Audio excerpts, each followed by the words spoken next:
our kids are so addicted to these screens. Adults are addicted to screens. Our kids are so addicted, they're missing out on opportunities in life to go find out who they are. Mm-hmm.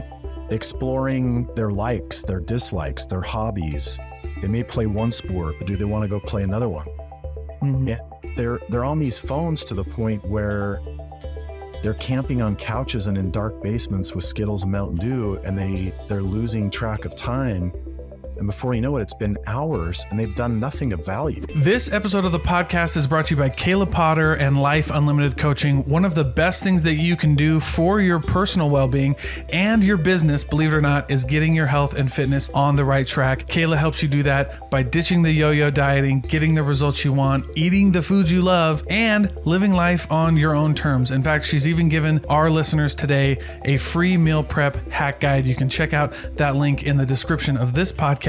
You can also check out all of her other coaching at lifeunlimitedpro.com. So go check out Kayla and get your life on track. This episode of the podcast is brought to you by S-Ranker Marketing, because in a world where SEO can feel so overwhelming, you need an effortless way to attract more customers. You need it to be budget friendly, and you need clear reporting. That's all that S-Ranker Marketing does for you. In fact, they can do it in as little as 3 months. So head over to sranker.com, check out my homies over there, get involved with their program, especially if you're a local business. Remember, the best way to support this podcast is by supporting our sponsors. Thank you so much for tuning in.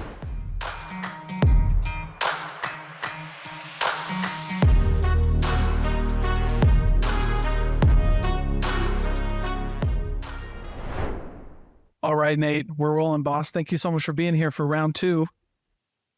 Dalton J, round two.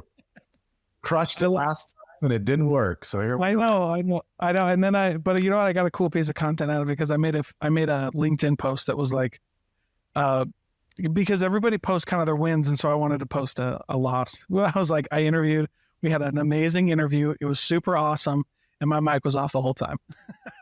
You got to be kidding. Oh, well, I remember it. I heard you. Yes, that was right, dude. And it was a lot of fun. But, you know, the first question that I asked you that I still would love for you to answer, and you kind of do it quite a bit on LinkedIn, but this is just a fun, it was a really cool one to kick it off. And that was the context around, you know, why you're such a big advocate for single parents, especially single mothers. Like we were just talking about Jipe on your shirt. Shout out to Brenda for that. Jipe. That's right. But yeah, give us the context we need to know, to understand like why that's such a big deal for you. Yeah, I grew up in a single parent home. So my biological dad quit when I was 5. His choice. Didn't pay child support, didn't show up. So my parents split and my mom had nothing. She had myself and my little sister. And so for the time I was 5 to almost 8, she was working a couple of jobs, doing whatever it took to take care of us.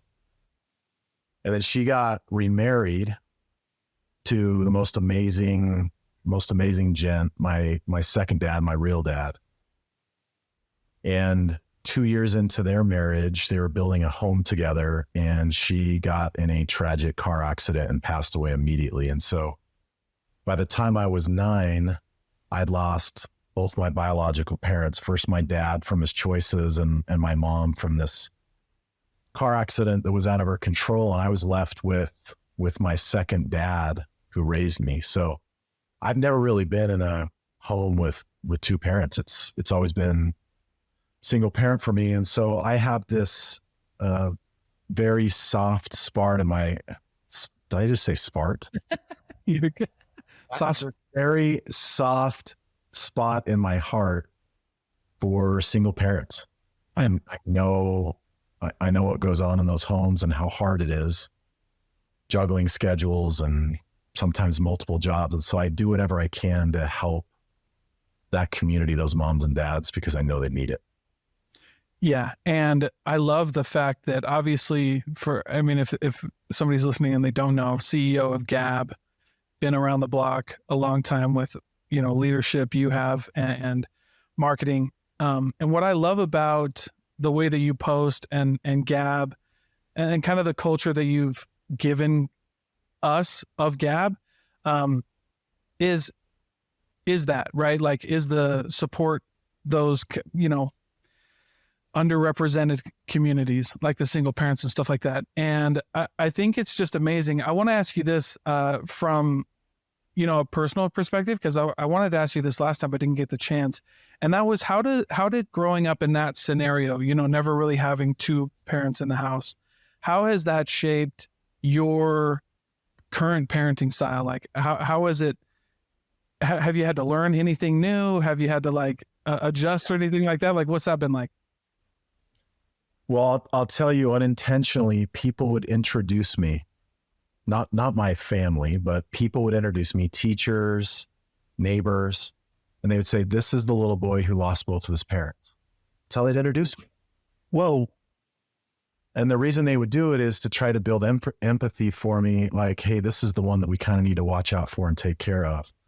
Mm-hmm. And I remember thinking, oh, okay, that's who they think they am, is I'm the kid who lost both of my parents. And so I would walk into my friends' homes and I would see, for the most part, that my buddies had a mom and a dad. And I grew up feeling like, well, why am I the only one out of all these people that I know that I don't have my mom and dad? How can that happen to me? How come it hasn't happened to anybody else? And translating that to being a parent now, I have never wanted my kids to feel like anything was more important than that. Because when I got introduced like that, and when I felt like that so much as a kid, I want my kids to struggle. I want them to go through trials. But if something matters to them, I'm going to be there every time. I mean, this last week of school, it's been crazy.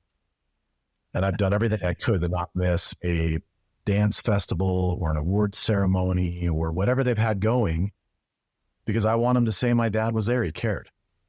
So it's definitely made me much more aware of being present and showing up. I like that.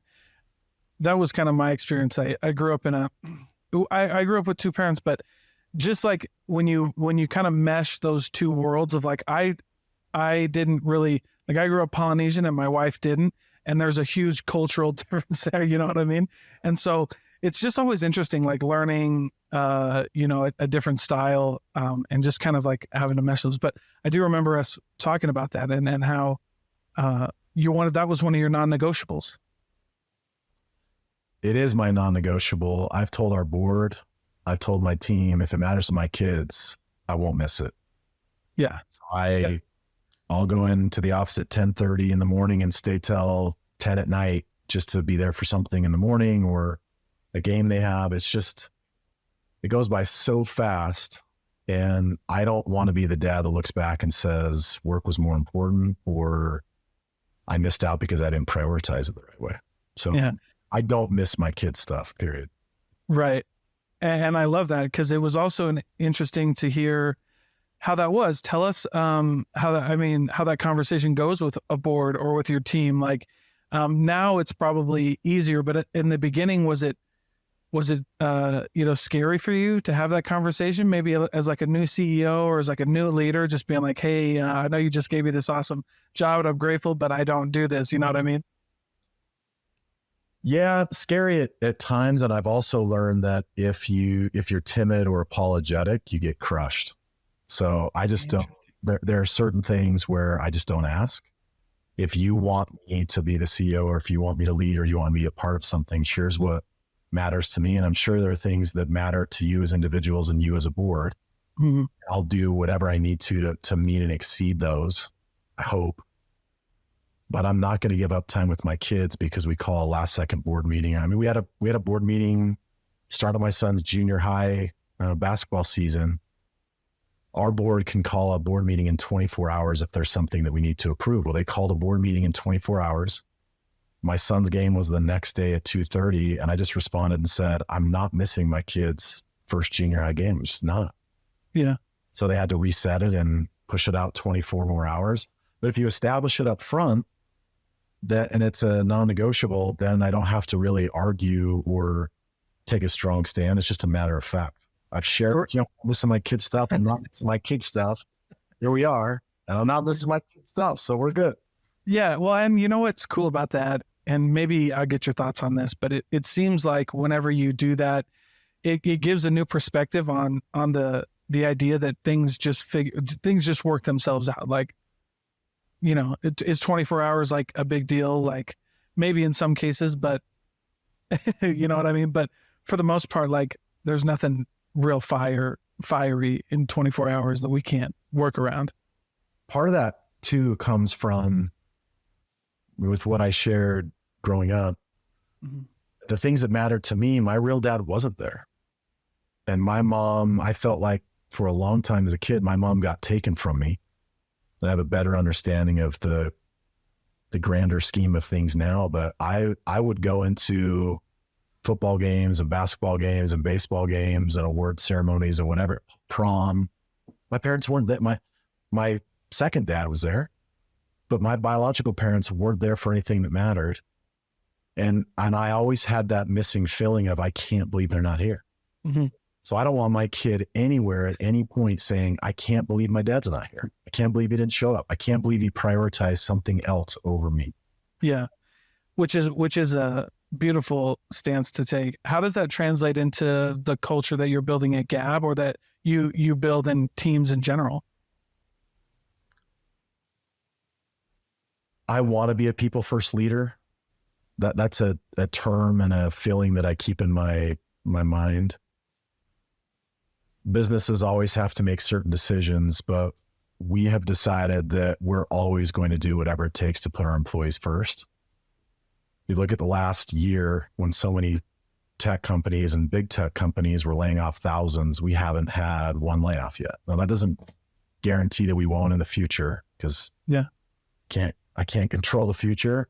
We made some really tough decisions last fall and this spring to cut other things in our business, to even scale back our growth to protect our people. Yeah. Because when you have a safe tech company for kids that believes in safe experiences for parents and families and kids, I don't believe you should be walking parents into conference rooms with cardboard boxes and saying, hey, thanks for your effort to help us build Gabb, but we're going to lay you off today because we couldn't prioritize other things to cut, or we didn't manage the budget correctly, and so today's your day. Yeah. So we've prioritized our people, and so far it's paid off. It's gone really well, and we've got a culture that is connected, healthy, thriving. We all trust one another. It's a really good place to be. I'm really grateful that I have the chance to work for everybody at Gabb. It's been really good. Yeah. Tell us about how that affects. I mean, I know you kind of mentioned a few of these things as far as, just building that culture, but I'm always interested to hear these takes, because if you're willing to take those big risks to do whatever you can to prioritize people for as much as you can, certainly that translates into maybe some positive things. And this is kind of what I've always heard and learned, is like when you take care of the people, like everything else grows, right? Everything else gets put into place. Was that your experience? Are you still working on it, or how are you feeling? It's happened because of the leadership team that we have. Mm-hmm. So you can't say you're going to be a people first organization and then only have half of your leadership team support it. But the group that, I think people often say, well, these are the individuals that are my direct reports. These are the people that report to me. But I have a leadership team that I feel like I report to them and I work for them. And the group that I work for, they're incredible. And when we sat down late last summer and said, can we commit to holding hands and whatever it takes to not lay people off to get to profitability? Let's work to get there. Let's do it together. Can we do it? And there wasn't one person in the room who said no. Yeah. So then every time a tough decision had to be made in a staff meeting, we could look at each other and say, well, people first. We're not going to let our people go. We're going to do whatever it takes to keep them. So what are we going to cut? Where are we going to make some adjustments? Yeah. So it really comes down to, the CEO or the founder can do all the talking, but if you don't have a team that's willing to support that plan, it doesn't matter.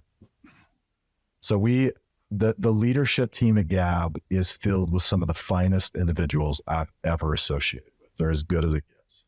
Mm-hmm. So that's a big reason why we've been able to do it. I like that. And what was the, I want to talk about Gabb. That's been kind of a that whole idea of like safe tech for kids and things like that, it's been a pretty big hotspot. Like who was it? Was it Montana or Wyoming? Just banned TikTok for everybody in the state. Cell phones are being crazy. I had a few people on my podcast who are, really concerned about youth. Tell us about how Gabb is solving that problem, and maybe like what ways that you are trying to solve it, and how it's gone, I guess. Yeah. So the first thing to understand is we believe in tech. I have a lot of people come up to me and say, how can you be anti-tech? How can you be anti-phone? Part of life? Like, you're misunderstanding what we're trying to do. Yeah. We are a proponent of tech. Tech has done amazing things. It's expanded education and learning. There's so many benefits of tech. But what's not working is giving our kids too much tech too soon. Mm-hmm. We have parents who a 10-year-old developing kid, physically, mentally, spiritually, they're trying to figure out who they are. It's already hard enough. And then as parents, we take these smartphones that were never intended for our kids. They were never built for our kids.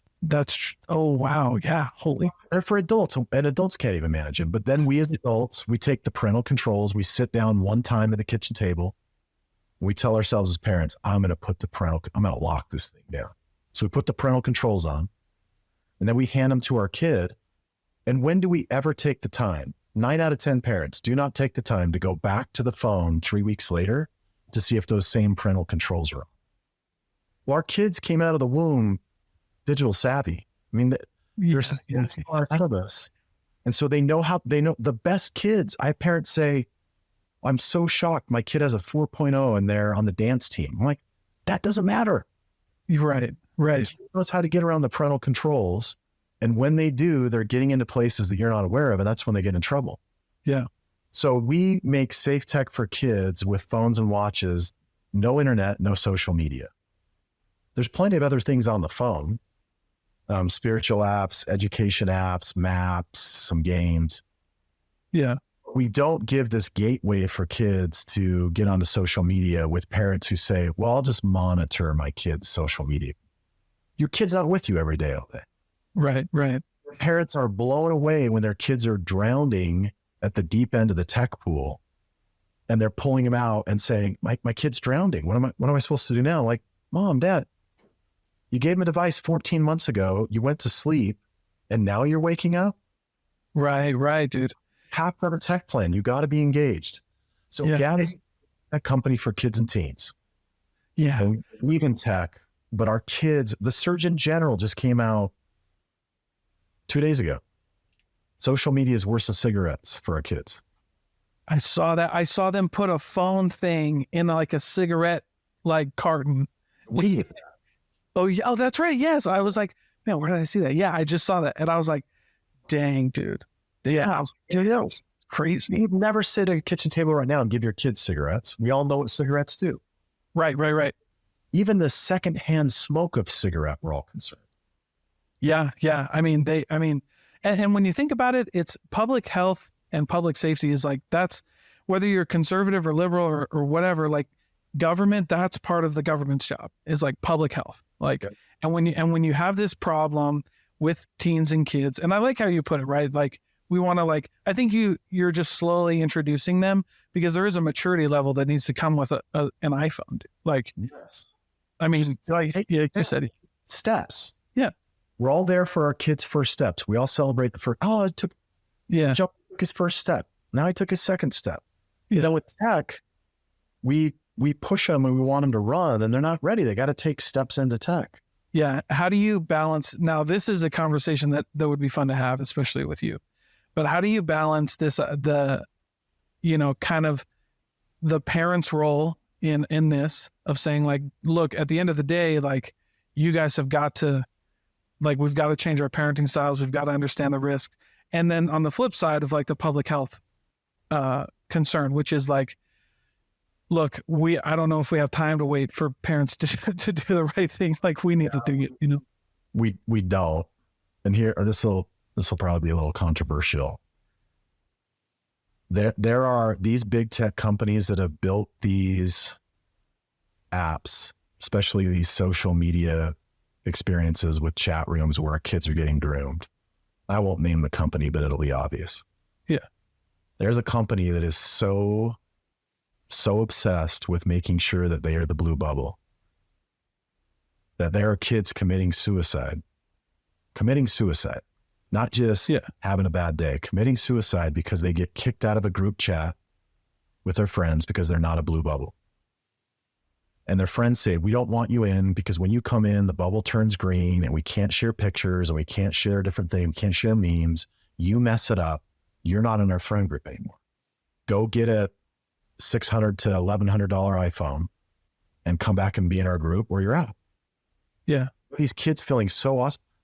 What kind of company intentionally can we please partner together? And under the age of 13, can we figure out a way to do away with these colored bubbles? Yeah. Anybody in a texting conversation under a certain age, not adults, you want to do green bubble, blue bubble, cool. Yeah. Kids are getting crushed because we're creating the separation of you're either in the blue bubble or you're out. It's crazy. Yeah, that's wild. And holding on to it and they won't budge. And when they find out, well, kids are getting bullied and ostracized and kicked out of their friend groups because of this blue-green bubble thing. Yeah. And the response is, well, then give them a phone that has a blue bubble. Dude, that's unbelievable. Kids that come from lower income homes, they can't afford an iPhone. So they immediately go to school ostracized because they got this inexpensive phone or another device their parents have given them. And they walk in scared to death knowing they're not a blue bubble. School is hard enough. Life is hard enough. Without whether you're a blue bubble. I get super passionate about it. So yeah, no, I mean, you should, right? Like this is something. No. No, but you should. And I do too. I was a crisis counselor for a suicide hotline. And some of the stuff like what you're saying, like I definitely have heard that, right? Where it's just like, like, what are we doing? And not only that, but like at what cost? Like at what point do we just, when we've gotten to this point, and this is also kind of controversial that I have, it's like this crony capitalism kind of thing where we just, nothing else matters except for up and to the right, you know what I mean? And at what point do we stop and have like this corporate governance that's like, no, we need to like take care of some people and it might hurt for a little bit, but it doesn't matter. And it fires me up too, because like, then we've gotten into this idea of like resilience. And let me hear your thoughts on this. Like we've gotten into this like culture with our children, at least, from what I can see, and your story kind of highlighted that of like this lack of resilience, this lack of like, okay, well, I can't do this. So I need, you know what I mean? Like I need to figure out or whatever. And I'd love to hear your thoughts just on like building resilience with kids. And like, because now, we've gotten to this point of lack of resilience that we're at this other point where it's like, well, if it'll just make them happy, then we'll just let them do it. So we've kind of like missed the boat on both ends. You know what I mean? Yeah. Our kids are the best salespeople in the world. That's true. Parents will hold on for 1 to 3 rounds. No, I'm sorry, you're not getting a smartphone right now. But by the third or fourth time, when they're so tired of the nagging, fine. I'll give you my old smartphone. You take it. I'll get a new one. Or I already got a new one. There's one sitting in the drawer. And then they fire it up, and before you know it, their kids are in trouble. Yeah. So our kids have become these unbelievable salesmen. They're unbelievable with the pitch. My daughter was even telling me a couple of days ago of, well, I'm going to Blue High and I'm going to be left out. I'm like, you have a pack of girls at our house. You're not going to be left out. You're already in. Just don't make it about a phone. Make it about relationships and having experiences together. Yeah. The other problem, to your point of resiliency, our kids are so addicted to these screens. Adults are addicted to screens. Our kids are so addicted. They're missing out on opportunities in life to go find out who they are. Mm-hmm. exploring their likes, their dislikes, their hobbies. They may play one sport, but do they want to go play another one? Mm-hmm. And they're on these phones to the point where they're camping on couches and in dark basements with Skittles and Mountain Dew, and they're losing track of time. And before you know it, it's been hours and they've done nothing of value. Mm-hmm. So resiliency of going and finding yourself and working through challenges is now sucked into this screen time, and every emotion they have, good, bad, or indifferent, it gets poured into that. And there's just no way that's healthy for our kids. No, and it's not, like, and it's proven that it's not, right? And my whole thing with this whole tech conversation, especially like the smartphone, social media thing, is like, I heard it put one time, these social media companies, because you mentioned it earlier, you're going however long, and the parents are monitoring it. There's a corporate entity that has their own agenda and their own books that they're essentially having a private conversation with your kid, and you have no clue what's being said or how it's being said. And like, you would never let that happen. Like, I would never let that happen with one of my kids. If like somebody came, you know what I mean? Hey, can I have a conversation with your daughter privately, and you don't need to know what it is? Dude, I would freak out. But we're letting our kids do that with social media every day. I mean, think about when you go to the mall with your kids. Yeah. If you went into a store and came out and any one of your kids was sitting there talking to an adult stranger, your first reaction would be, well, who is this? And I got to protect my kid. Yeah. There'd be a flying kick coming. You would immediately say, who is this? What are you talking to my kid about? Yeah.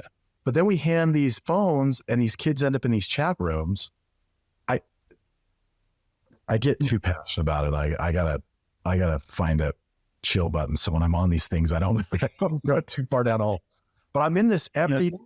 Yeah. Exactly. Looking at parents who are saying, well, I didn't think it would be my kid. And then they find out that their kid is in one of these games that has a chat room, and there's a adult male or female posing as a 13-year-old kid. And what we've learned with these predators, they're not trying to get your kid tomorrow. They're patient. They've got tiers of kids they're working on. Yes, that's even scarier than... Yeah, they're willing to stalk and groom your kid for 6 months. And then what they say to your kid is, hey, I remember you told me you go to a dance academy, right? Where's that dance academy? Well, there's a gas station right behind that dance academy. You should leave dance 5 minutes early this coming Tuesday night. Meet me at the gas station. We should just say hi and get a soda together. And then our kids are disappearing because these groomers for 6 months have learned everything about our kids, and they meet up with them. You heard about the kid in Layton, probably. Yeah. Who got groomed in a chat room of an app in social media, and they catch him in Nebraska with some perp who's been grooming this kid for months. Yeah. It's so the fact, and the fact that people just be like, oh, that's never my kid or whatever. And it's kind of like what I say in sales, like when we're dealing with something legal, like no one ever sues you until they do. Right. You know what I mean? It's like, yeah, sure. But that's not why we do this, right? We don't do this because it may not ever happen. Right. And man, it's just crazy that, and so, yeah, I mean, I don't know. I've already kind of started, my kids are young enough, like my daughter, for example, she's starting to get or whatever. And from the day that she went to school, like kindergarten, and I know this is crazy, man. Like some people, like when I talk to my parents about this, or like my aunts who are older or whatever, I had a conversation with my kindergarten daughter, and I was like, hey, you see what dad has? You're probably going to see some kids with that. You're not getting one until you're 16. Yeah. And I was like, and don't ask me, your friends are going to love, you know what I mean? I was like, it's not. And I had to have that conversation with my kindergarten daughter. Yeah. Cause she's already getting hit up. Yeah. She feels like she's left out. Yeah. These they're $1 trillion tech companies. You don't get to $1 trillion. Yeah. Chance. And so their plan is, let's deliver these devices that are addictive. Let's put addictive substances on it, like a drug. Yeah. Let's have kids on them more and more and more. Let's have them pay more for apps. Let's make more money on the time they spend on the devices with the ads that we serve up to them. That's the whole game. Yeah. While your kids on it, The more they're addicted, the more they serve up ads. The more they serve up ads, the more they get paid. The more your kid begs you for the apps, the more you pay to download that. It's just it's a crazy cycle. Yeah, it's this feedback loop from hell, man. Yeah. And then your kids can't get out of it. And then they're begging you and you just say, fine, go away. Yeah, whatever. Yeah. And then we find out the challenges that our kids are in. And I've already said this a couple of times in our conversation, but I'm so shocked when a parent tells me, but my kid's a 4.0 student. I'm like, I don't care if your kid has a 2.3, a 3.3, or a 4. Yeah. Yeah. Addiction is addiction. They're all on these devices. And if they're on the devices, it's not if, it's when. Right. The best kids in the world are getting in trouble for sexting, bullying, being in a group chat that says something totally not about somebody. Well, and now, and even when I was growing up, but now especially, like, you're guilty by association. They don't, and now, like, police officers, like, and law enforcement, it's not a game anymore. Like, it's not, oh, kids are being kids, they're all being funny, let's just stop. Like, it might have, like, because I'm a little younger, I'm like 29. So when I was in school, like, maybe some of that was there, but now it's not. Now it's like everybody who's in that group chat, round them up. Oh, am I good now? Froze for just a second. Just repose what you said. Oh, okay. Well, I was just saying, you know, I'm 29. So back, like, when I was in school, like, you might have gotten away with, like, oh, I was in the group chat, but I didn't do anything. Yeah. Right. Not today. Everybody in there, round them all up. Let's go. I just had this conversation with a 15, almost 16-year-old son. Yeah. Hey, Dad, there's this group chat and they're making fun of somebody. And it's pretty rude. Should I stay or should I go? I'm like, son, if you walked into a gas station with that same group of people and someone stole a candy bar or stole some cigarettes or something and walked out and the group was standing out in front of the gas station, the cops pull up. Every one of you is busted. Yeah. Every one of you. Association. Drugs are at the party and you're at the party. You're guilty until proven innocent. If you're in a group chat on a digital cell phone and people are bullying somebody, you are bullying that person whether you say something or not because you're associating with those people. Get out of that room now. Get out of the group. Yeah. He's that way. They're like, well, Dad, I'm not at the gas station still in the candy bar. I'm just sitting in my room on a group text. I'm like, man, it's nope. If that goes public and the girl that your group of friends are making fun of, that her parents get involved, or she does something worst case scenario.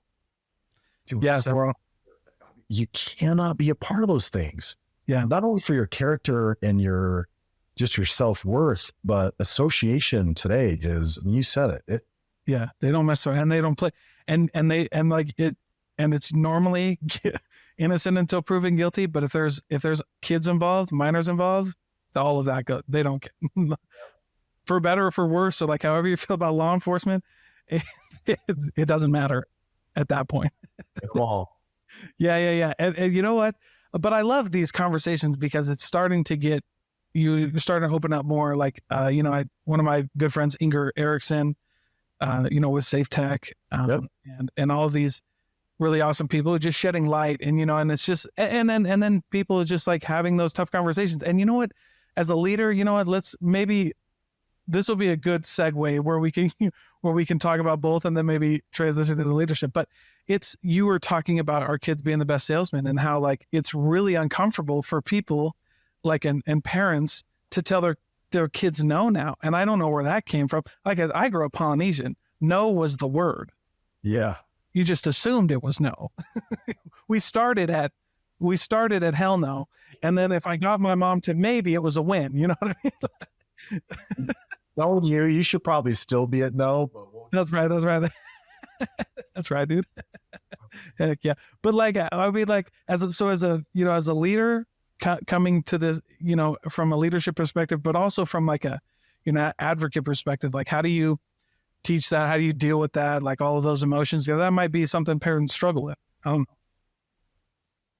Yeah. The challenge was each kid is different. So you go through, you have one game plan with one kid. Our oldest didn't really want to be involved in a lot of those things because she was so involved in music and scholastics and other things. She just said, I don't have time for it. So I don't really want it. So then here I was as a dad on some social media and she wasn't. And there were times where I felt like I should probably follow my daughter. She's a better example of how to manage her time and her interaction with social media than I am. Mm-hmm. Our second kid comes and it's a completely opposite game plan because he wants to approach it differently and has different questions and presses harder. And so now you got to sit down as a couple or as a family and say, okay, well, now what's our game plan?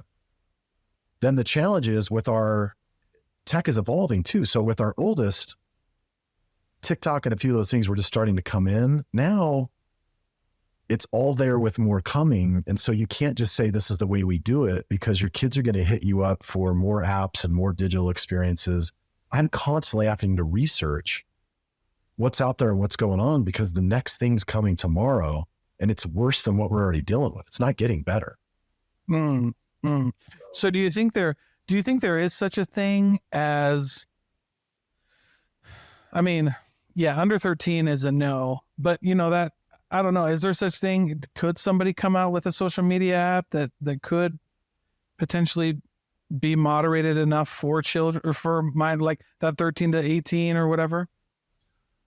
I think somebody could. The challenge is because most people are for profit, it's a little bit too businessy terms, but the LTV or lifetime value of that customer, are you going to start a business with a customer who comes in at 13 and leaves at 18?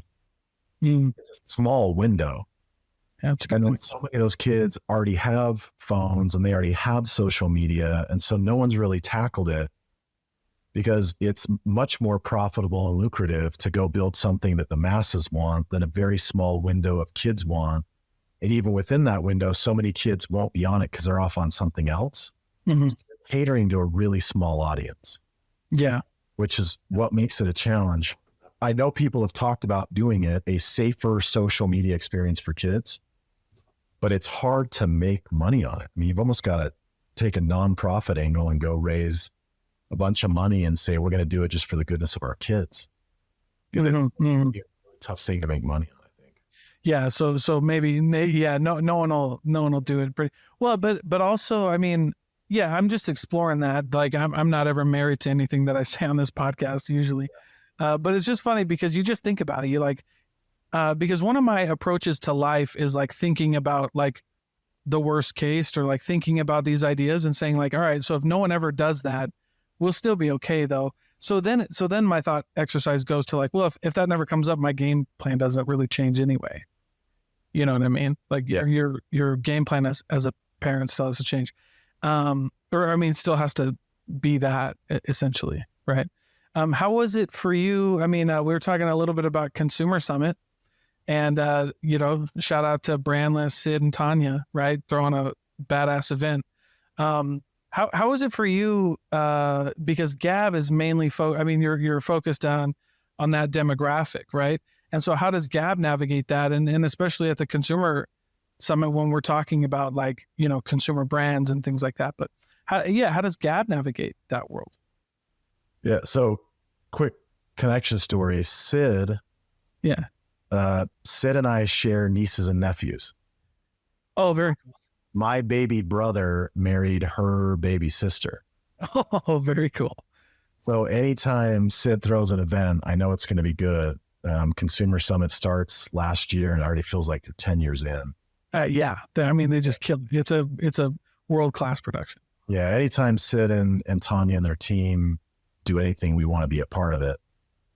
For Gabb at a specific event like that, or just consumers in general, it's a perfect experience for us because everybody at an event like that is either a parent with kids or they're an aunt and uncle who are worried about their nieces and nephews, or in some way they're connected. And so as soon as you bring up we're safe tech for kids, everybody immediately, you don't have to say anything else.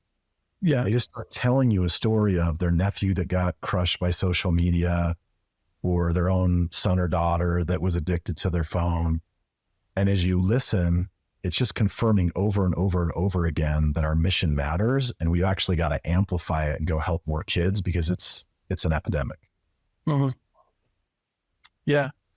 No, I love that. And just being able to reach out to those people, because I do talk about that, and it's so crazy how like, I see both sides, and I don't know why we haven't opened up that conversation more, because it's like, I talk to people and parents and everybody's terrified, but then I go out here and I'm like, but like, what do we do? We're all terrified and we're just saying, here, I'm scared, but here. It's groupthink mentality. Yeah. So all it takes is whether your kid has one other friend or 20 friends. Mm-hmm. When the majority moves a certain way, parents and kids follow. Yeah, that's so if your kid is on a certain basketball team and then 3 of the friends in the group move to another team, everyone wants to move to the other team. It's the same way with tech. As soon as 2 or 3 kids in the circle get a smartphone with limited parental controls, what are they telling the rest of the kids in the group? And you're so lame.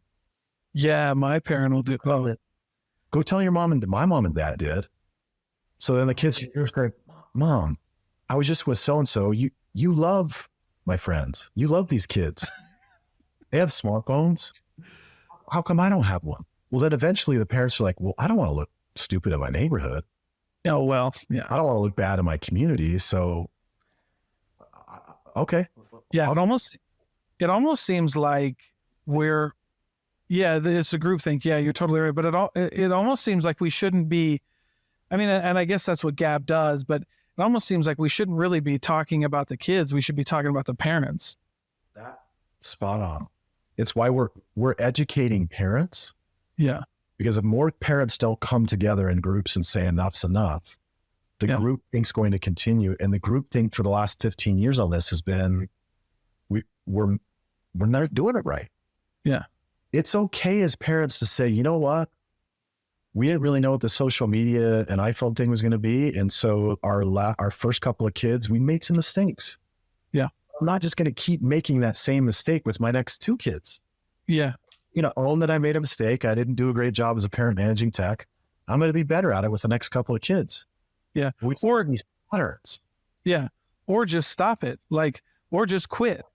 Like, I remember a few times I was growing up and my mom, we had something, and then it was like, oh no, it was Xboxes, like video games. I remember we had one for like 2 weeks, and then my mom came in and threw the whole thing away, and she was like, I thought this was going to be cool. It's not cool anymore. I'm worried about you guys. Went in the trash. Yep, done. It was like, I mean, that was it. And it was like, all right, no more video games. Yeah.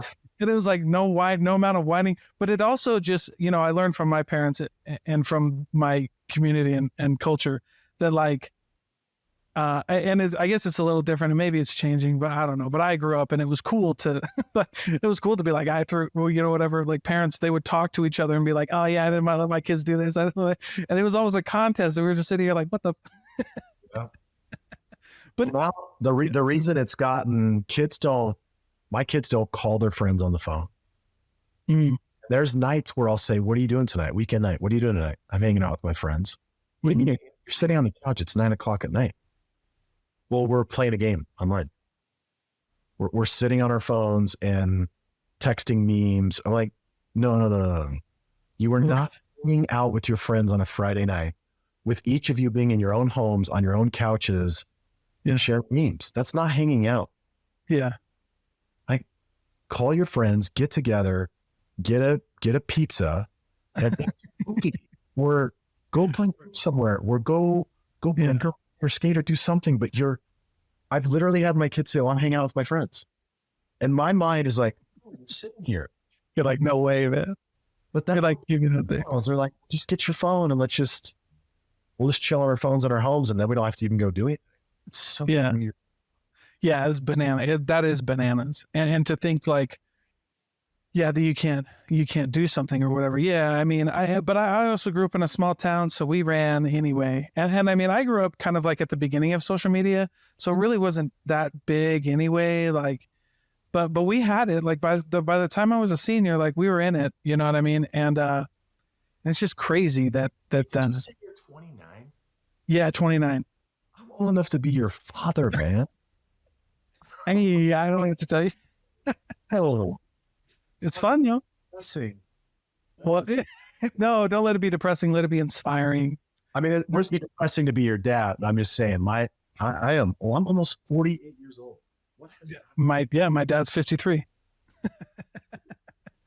But hey, it's part of it, right? I think, but man, yeah, it's wild. How old were you when you did your first hip hop song? Great question. I don't know, 30s? Were you, what made you want to do the hip hop song? Hey, tell this story too, because we got that on the last one. But this was a good one. We did talk about it on the last one. I don't know what to tell me I've left, but a quick story to lead to that story. Yeah. I grew up on U2, REM. You may not even know some of these groups, but I know a couple of them. Kind of the alternative listening. I was playing on a traveling basketball team, and every Easter we'd play in Vegas at a tournament called Slam and Jam. We'd stay at Circus. Oh, hey, There had to be one parent for every 2 kids on the team.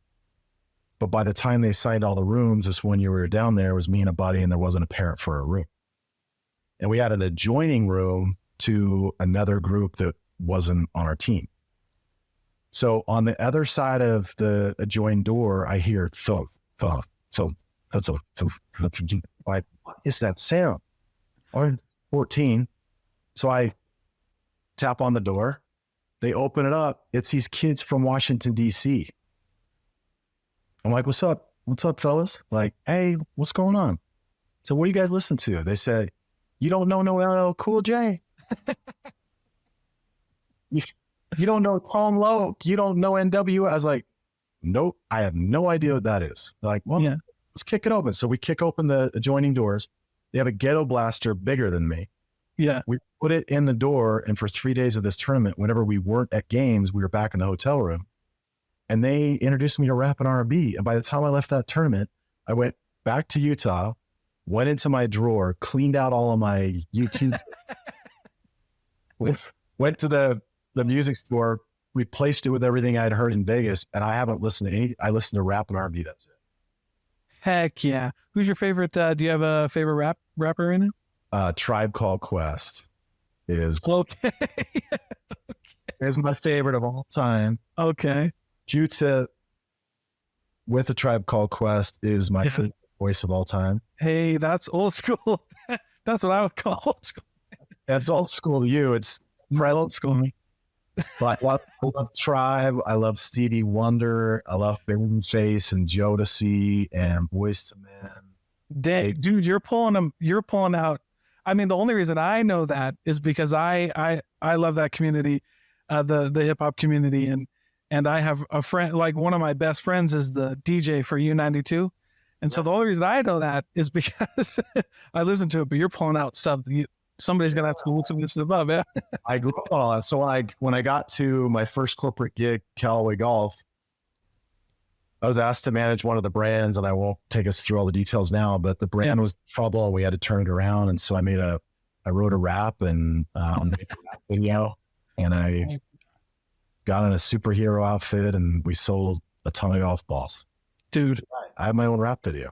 Yeah, you have your own rap video. I remember hearing about this and I was like, holy cow. Well, that's crazy. Yeah, and a great way, I think, to cap it off, because we've had, and I love this, by the way. I'll just plug this real quick. I love whenever I mess up on the first interview, because the second interview is always way better. And we get to now we're just friends, right? Like now we're just like, better. That first one felt really good. The first one felt great. I think it's always better. I was like, dude, but I'll send you that one. Your voice is, your everything on your end's perfect. But yeah, anyway, but Gabb, wireless, safe tech for kids. Where can they follow you though? You're taking the summer off, but let them go follow you, boss. I'm on LinkedIn. Nate Randle. Last name is Randle. I've tried to help single parents, and I'm going to go chase some sunsets and snow cones with my kids for a little while, but I'll be back this fall. But yeah. Heck yeah. All right, boss. Thank you so much.